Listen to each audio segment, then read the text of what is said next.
Hi, good morning. Breakfast time for today's mini vlog nga mga ka-team ito.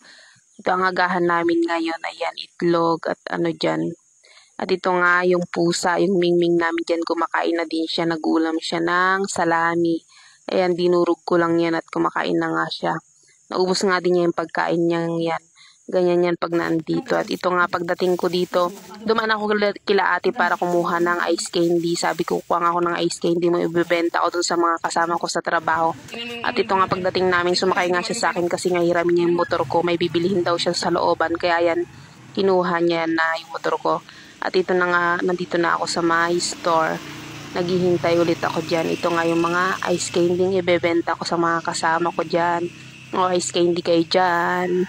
At ito nga fast forward, tanghalian na, ginataang kalabasa po. Ang sarap niyang ginataang kalabasa.